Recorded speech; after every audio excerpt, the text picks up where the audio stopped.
Bismillahirrahmanirrahim. Assalamu alaikum student. Welcome to the physics school student. This is the channel where you can find the real concept of physics in easiest way and today we are discussing all about the Planck's assumption. आज के इस lecture को start करने से पहले मैं आपको suggest करूंगा स्टूडेंट कि अगर आप लोगों ने हमारे चैनल को सब्सक्राइब नहीं किया तो काइंडली हमें सपोर्ट करने के लिए इस चैनल को ज़रूर सब्सक्राइब करें।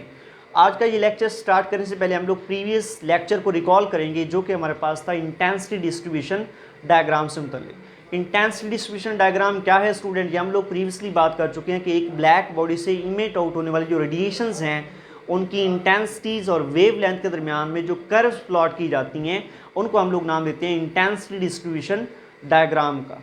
अगर हम लोग बात करें इलेक्ट्रोमैग्नेटिक वेव थ्योरी की तो इलेक्ट्रोमैग्नेटिक वेव थ्योरी जो थी स्टूडेंट उसने इंटेंसिटी डिस्ट्रीब्यूशन डायग्राम को कम्प्लीटली तौर पे एक्सप्लेन नहीं किया। आप यूँ कह सकते हैं इलेक्ट्रोमैग्नेटिक वेव थ्योरी ने इंटेंसिटी डिस्ट्रीब्यूशन डायग्राम को रिजेक्ट किया जो कि ब्लैक बॉडी रेडिएशन से मुतल्लिक थी। ब्लैक बॉडी रेडिएशंस को कम्प्लीटली तौर पे एक्सप्लेन किया सर मैक्स प्लैंक्स ने, और सर मैक्स प्लैंक्स का जो वर्क है उसको हम लोग जानते हैं प्लैंक्स अजम्पशंस के तौर पे। तो प्लैंक्स अजम्पशंस क्या थी, आइए आज हम लोग डिस्कस करेंगे। In 1900 Max Planck suggested energy is radiated और absorbed in discrete packets called quanta rather than the continuous wave. In earlier हम लोग ये बात करते थे कि एक ब्लैक बॉडी से जो रेडिएशन इमिट हो रही है या एक ब्लैक बॉडी जो रेडिएशन एब्जॉर्ब कर रहा है वो कॉन्टिन्यूस वेव्स की फॉर्म में होती हैं। लेकिन 1900 के दौरान मैक्स प्लैंक्स ने ये सजेस्ट किया कि एक ब्लैक बॉडी से जो रेडिएशन इमिट हो रही हैं या एक ब्लैक बॉडी जो रेडिएशन एब्जॉर्ब कर रहा है वो कॉन्टिन्यूस वेव की फॉर्म में नहीं बल्कि वो टाइनी पैकेट्स ऑफ एनर्जी पर मुश्तमिल है, डिस्क्रीट पैकेट्स ऑफ एनर्जी पर मुश्तमिल हैं। Sir Max Planck suggested that the radiation emitted और absorbed by the black body contains the tiny packets of energy. These radiations contains the discrete packets of energy and he called these tiny packets of energy known as a quanta. और उसने इन छोटे छोटे packets of energy को tiny packets of energy को quanta का नाम दिया। मैं रिपीट कर देता हूँ, मैक्स प्लैंक का ये मानना था कि एक ब्लैक बॉडी से जो रेडिएशन इमिट हो रही है या एक ब्लैक बॉडी जो रेडिएशन एब्जॉर्ब कर रहा है वो डिस्क्रीट पैकेट्स ऑफ एनर्जी पर मुश्तमिल है। Radiation discrete packets of energy पर मुश्तमिल हैं, छोटे छोटे पैकेट्स ऑफ एनर्जी पर मुश्तमिल हैं, और उसने उन छोटे छोटे पैकेट्स ऑफ एनर्जी को नाम दिया क्वांटा का। ये एक रेवोल्यूशन थी फिजिक्स में। इससे पहले यही माना जाता था कि जो रेडिएशंस हैं वो कॉन्टिन्यूस वेव्स हैं, लेकिन इसने बात की कि जो रेडिएशन इमिट हो रही हैं या एब्जॉर्ब हो रही हैं वो दानेदार हैं। एक्चुअली इसने वेव्स की रेडिएशंस की ग्रैनुलर नेचर पे बात की, इसने वेव्स की दानेदार नेचर पे बात की, एक्चुअली इसने वेव्स की पार्टिकल नेचर पे बात की। इसका ये मानना था कि जो रेडिएशंस हैं इलेक्ट्रोमैग्नेटिक रेडिएशंस ये छोटे छोटे पार्टिकल्स पर मुश्तमिल हैं, छोटे छोटे टाइनी पैकेट्स ऑफ एनर्जी पर मुश्तमिल हैं, छोटे छोटे डिस्क्रीट पैकेट्स ऑफ एनर्जी पर मुश्तमिल हैं, और इसने इसको नाम दिया in small packets of energy को क्वांटा का। अगर हम लोग नेक्स्ट बात करें कि एक क्वांटा में कितनी एनर्जी थी, जो मैक्स प्लैंक्स बोल रहा था कि जो रेडिएशंस हैं इलेक्ट्रोमैग्नेटिक रेडिएशंस ये क्वांटा पे कंसिस्ट करती हैं, तो एक क्वांटा में कितनी एनर्जी हो सकती है उसको हम लोग देख लेते हैं। Each quanta is associated with radiation of a single frequency. Her quanta जो है उसकी कोई ना कोई एसोसिएटेड फ्रिक्वेंसी थी। हर रेडिएशन, कोई भी रेडिएशन है उसका जो एसोसिएटेड क्वांटा होगा स्टूडेंट, हर क्वांटा जो था जो स्मॉल पैकेट ऑफ एनर्जी था मैक्स प्लैंक्स का माना था उस स्मॉल पैकेट ऑफ एनर्जी के साथ कोई ना कोई एसोसिएटेड फ्रिक्वेंसी थी, और उसकी जो एनर्जी थी वो डिपेंड कर रही थी उस क्वांटा के फ्रिक्वेंसी पे। किस तरह से इसको देखते हैं, energy of each quantum, quantum बोल दें या क्वांटा बोल दें, क्वांटम क्वांटा का मतलब है packet of energy, small packet of energy. Energy of each quantum is proportional to the frequency. Planck's का ये मानना था कि हर जो क्वांटा है एसोसिएटेड टू रेडिएशन उसकी कोई ना कोई पार्टिकुलर फ्रीक्वेंसी है और उस क्वांटा की जो एनर्जी है उस फ्रीक्वेंसी के डायरेक्टली प्रोपोर्शनल है। मीन एक क्वांटा एक पैकेट ऑफ एनर्जी में कितनी एनर्जी होगी, एक डिस्क्रीट पैकेट ऑफ एनर्जी में कितना एनर्जी का अमाउंट होगा, ये डिपेंड करता है उस क्वांटा की एसोसिएटेड फ्रिक्वेंसी पे। अगर उसका फ्रिक्वेंसी ज़्यादा है क्वांटा का तो उसके साथ उस एसोसिएटेड एनर्जी भी ज़्यादा होगा। अगर एक क्वांटा का एनर्जी जो है एसोसिएटेड फ्रिक्वेंसी कम है तो उसके पास एनर्जी की जो अमाउंट है वो भी कम होगी।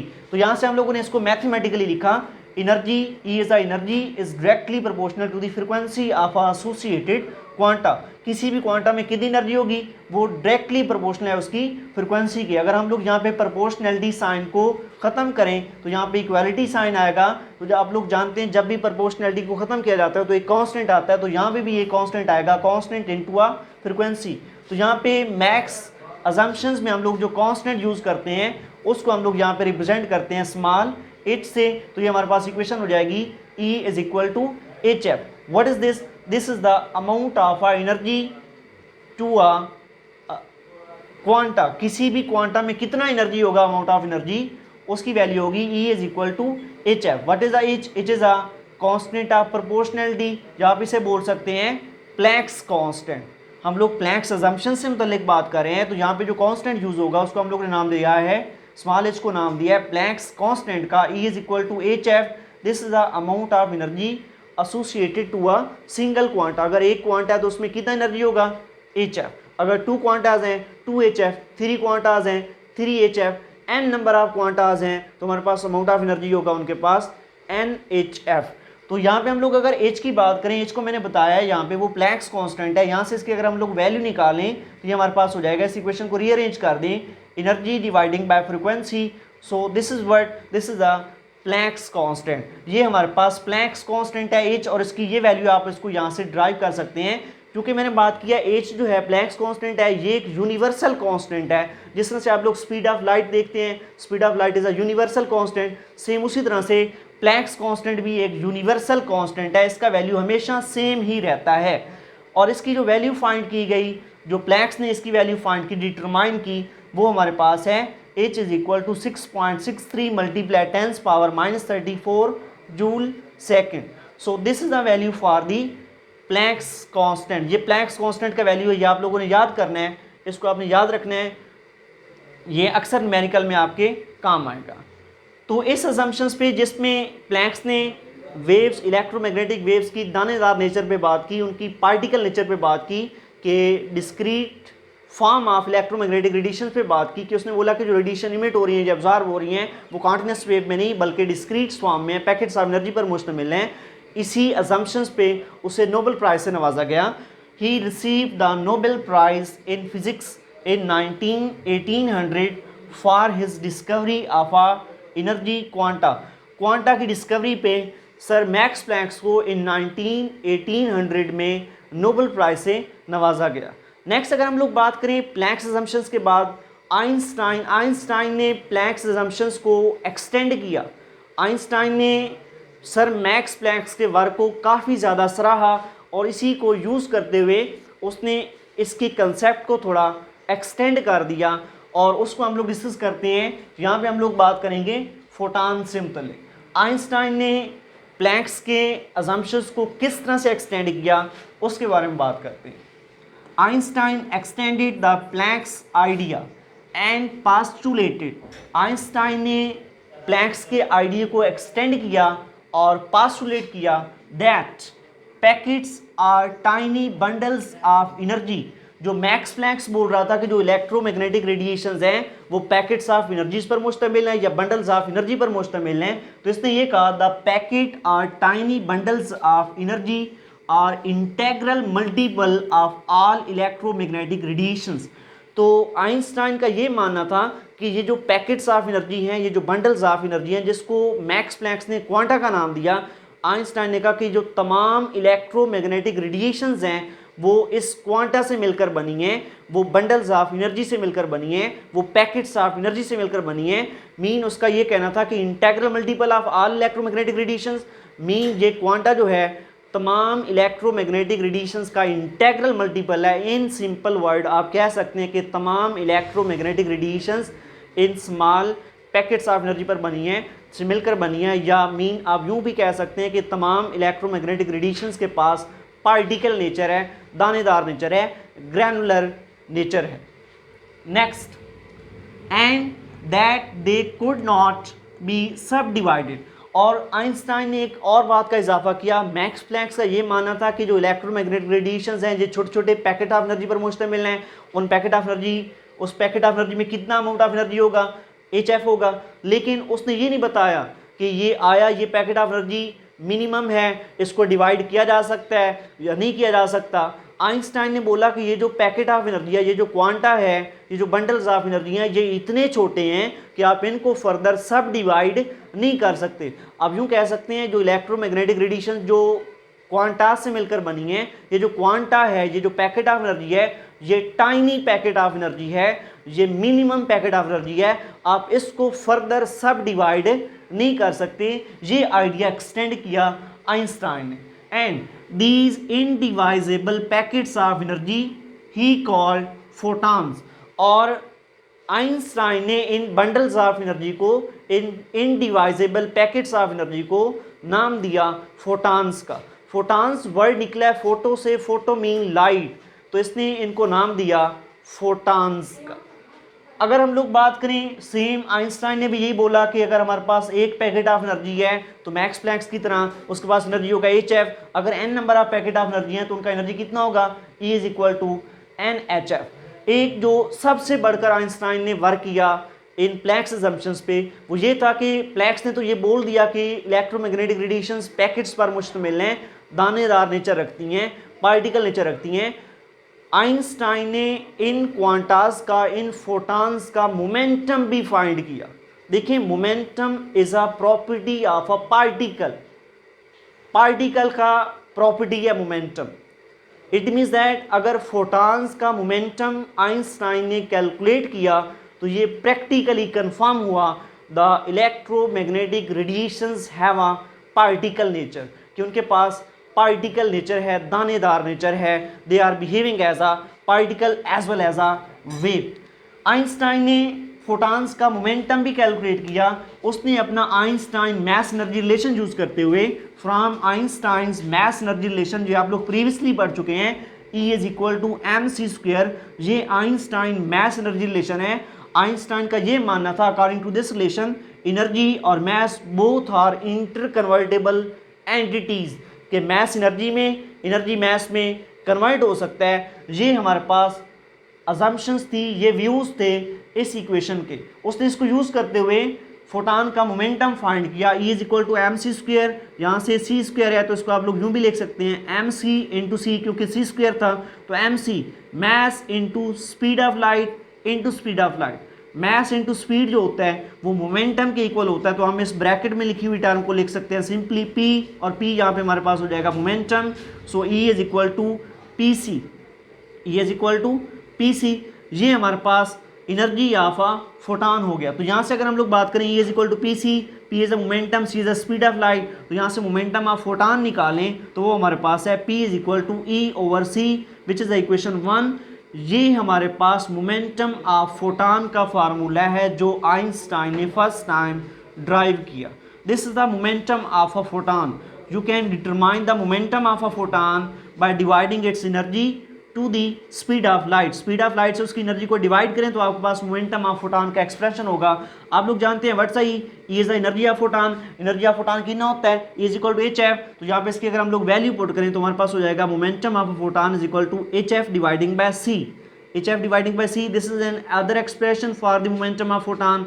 एक एक्सप्रेशन ये है, एक एक्सप्रेशन ये है। इसको फर्दर भी हम लोग रीअरेंज कर सकते हैं। आप लोगों ने पढ़ा हुआ है wave equation, V is equal to f lambda. F is the frequency of wave, lambda is the wavelength of a wave and v is the speed of a wave.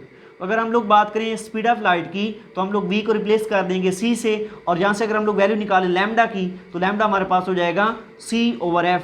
ये v को हमने c से replace कर दिया यहाँ पे, क्योंकि हम लोग स्पीड ऑफ लाइट की बात कर रहे हैं तो v रिप्लेस हो जाएगा किससे, c से। c/f is equal to lambda. और यहाँ पे देखिए इस एक्सप्रेशन में hf/c है, तो f/c है, यहाँ पे c/f है। अगर इसका रेसिप्रोकल लें, f/c इसको करें तो ये हो जाएगा 1/लैम्डा के इक्वल। तो यहाँ पे हम लोग f/c की जगह पे लिख सकते हैं किसकी इक्वल है, 1/लैम्डा। हमारे पास हो जाएगा p इज इक्वल टू h/लैम्डा। This is equation 2 and this is N other expression for the momentum of a photon, ये फोटान के मोमेंटम का एक और एक्सप्रेशन है। एक एक्सप्रेशन आपने यहाँ पे किया है, second expression and third expression, P is equal to E over C, P is equal to H F over C, P is equal to H over lambda. This is the third expression for the momentum of a photon which was computed by the Einstein. So अगर आप लोग इन तीनों expression से एक चीज़ note करें, वो हमारे पास ज़ाहिर तौर पे हमें नज़र आ रही है। फर्स्ट एक्सप्रेशन को देखें, यहाँ से देखें, C speed of light constant है, momentum of photon is directly proportional to the energy.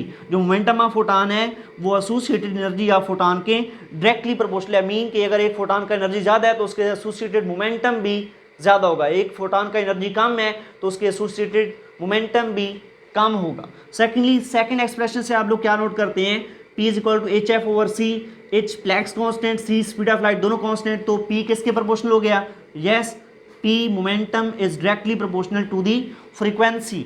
ये सेकंड एक्सप्रेशन देखें कि अगर एक फोटान का फ्रीक्वेंसी ज़्यादा है तो उसका मोमेंटम ज़्यादा है, एक फोटान का फ्रीक्वेंसी कम है तो उसका मोमेंटम भी कम होगा। नेक्स्ट थर्ड एक्सप्रेशन से आप लोग क्या नोट करते हैं, P is equal to H over lambda, H Planck's constant, तो इट मीन्स दैट मोमेंटम और वेवलेंथ ऑफ अ वेव में क्या रिलेशन हो गया, वो इन्वर्स हो गया। Momentum of a photon is inversely proportional to the wavelength of a radiation. अगर पार्टिकुलर रेडिएशंस का वेवलेंथ कम है तो उनके एसोसिएटेड फोटान के साथ जो मोमेंटम होगा वो ज़्यादा होगा। अगर पार्टिकुलर वेव का जो वेवलेंथ है वो ज़्यादा है तो उसके एसोसिएटेड फोटान का एनर्जी, फोटान का मोमेंटम कैसा होगा, कम होगा। अगर वेवलेंथ ज़्यादा, मोमेंटम कम, वेवलेंथ कम, मोमेंटम ज़्यादा हो जाएगा। नेक्स्ट अगर हम लोग बात करें इलेक्ट्रोमैग्नेटिक रेडिएशंस की जो फैमिली है, उसमें उन इलेक्ट्रोमैग्नेटिक रेडिएशंस के जो एसोसिएटेड फोटान हैं, कौन से फोटान का एनर्जी ज़्यादा होगा और कौन से फोटान का एनर्जी कम होगा। मीन हमारे पास इंफ्रारेड है, एक्सरेज है, एक्सरेज के फोटान का एनर्जी ज़्यादा होगा या इंफ्रारेड रेडिएशंस के फोटान का एनर्जी ज़्यादा होगा। इसको हम लोग याद रख सकते हैं, किस तरह से चेक कर लेते हैं। ये हमारे पास स्पेक्ट्रम है ऑफ ऑल इलेक्ट्रोमैग्नेटिक रेडिएशंस का। यहाँ पे देखिए फर्स्ट वर्ड मैंने तमाम का रेड कलर से लिखा है और बाकी मैंने हेडिंग्स ग्रीन कलर से लिखी हैं। इसको मैं यहाँ पे कुछ हाईलाइट करना चाह रहा हूँ। ये स्पेक्ट्रम आप लोग याद कर सकते हैं। एक सिंपल सी ट्रिक बता देता हूँ मैं यहाँ पे आपको। आपने एक सेंटेंस याद कर लें, rich man in London use extra gold.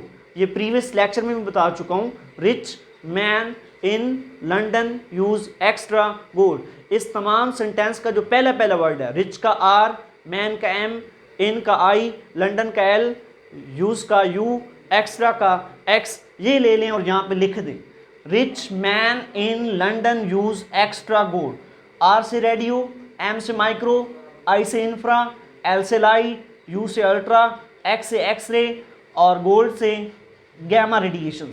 ये हमारे पास स्पेक्ट्रम हो गया। अगर हम लोग बात करें इस इलेक्ट्रोमैग्नेटिक रेडिएशंस के स्पेक्ट्रम की, वेवलेंथ और फ्रिक्वेंसीज की, तो आप लोग जानते हैं अगर हम लोग अपवर्ड जाएं इस ऑर्डर में तो हमारे पास जो फ्रिक्वेंसी होता है स्टूडेंट वो डिक्रीज होता है और वेवलेंथ क्या होता है, इंक्रीज होता है। अगर आप लोग ऊपर की जानिब जाएंगे वेवलेंथ इंक्रीज होगा, अगर आप लोग नीचे की जानिब आते हैं, सेकंड एरो बनाया है, तो यहाँ पे फ्रिक्वेंसी इंक्रीज होगा। ऊपर जा रहे हैं वेवलेंथ बढ़ेगी, फ्रिक्वेंसी कम होगी, नीचे की तरफ आ रहे हैं तो फ्रिक्वेंसी बढ़ेगी, वेवलेंथ कम होगी। अगर हम लोग बात करें, हमारे पास दो फोटान है, आफा रेडियो वेव्स एंड आफा एक्स रेज, तो कौन से फोटान का एनर्जी ज़्यादा होगा। देखें हम लोग बात करेंगे कि फ्रिक्वेंसी किसका ज़्यादा होगा। अगर फ्रिक्वेंसी के हिसाब से बात कर लें या वेवलेंथ के हिसाब से बात कर लें, वेवलेंथ के हिसाब से बात कर लेते हैं, कोई मसला नहीं है।